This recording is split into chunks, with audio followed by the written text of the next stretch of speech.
jour immense pour moi. Je tiens d'abord à féliciter les membres de l'ONG Jeunesse par Section Côte d'Ivoire. Nous sommes partis représenter l'ONG Jeunesse panafricaine en Afrique du Sud dans un forum économique. C'est la première fois que l'État sud-africain fait un forum économique. Donner des prix aux ONG et aux grandes structures. Et ils ont décidé de nous inviter à assister à ce forum économique. Et nous avons reçu un prix. L'ONG mène des actions nobles. Nous sommes une jeunesse consciente. Nous devons travailler. Nous devons éventrer le message à certains jeunes qui veulent forcément emprunter cette voie illégale. Nous avons représenté d'abord l'ONG et puis la Côte d'Ivoire. Il y avait plus de 25 pays qui ont pris part, mais il y a seulement que 3 pays qui ont reçu des prix. Et c'est une fierté pour moi. En même temps, j'ai pris cette occasion pour dire merci. Merci à tous les membres de l'ONG parce que c'est grâce à eux que le courage de traverser les frontières. L'ONG, c'est une ONG que nous avons mis en place ici en Côte d'Ivoire. Fait la sensibilisation, formation des jeunes. Moi, Mohamed, il a tenté à faire l'aventure aussi comme d'autres jeunes par la voie illégale.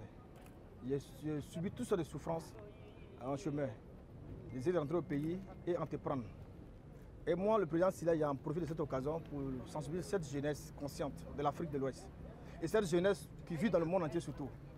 Nous devons entreprendre, nous devons donner des idées, des conseils pour pouvoir relever ce grand défi. Cette ONG se bat avec un fonds propre pour l'instant. Ce n'est pas du tout facile pour nous, mais pour l'instant, nous avons demandé un coup de main à certaines organisations internationales. Nous avons demandé certains soutiens à certaines personnes qui ont décidé de nous aider. Et surtout même, cette forum économique, nous avons exposé notre cas. Nous avons demandé à l'État sud-africain de nous donner un coup de main quand nous voulons créer plusieurs structures en Afrique ici et dans d'autres pays. Nous avons déjà fait venir un jeune Ivoirien qui a pris cette voie illégale, qui a subi toutes sortes de souffrances en Tunisie. Nous avons aidé ce jeune à rentrer au pays. Nous avons encore sensibilisé certains jeunes dans les différentes communes. Nous sommes en train de les suivre dans les différents métiers.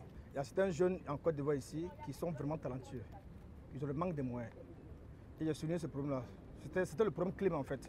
Il faut donner les moyens aux jeunes de s'en sortir. Il faut donner les moyens aux jeunes d'apprendre. Nous avons demandé à l'État sud-africain et à d'autres structures internationales de nous donner un coup de main quand nous voulons créer des centres de formation de toutes sortes de métiers en Côte d'Ivoire ici.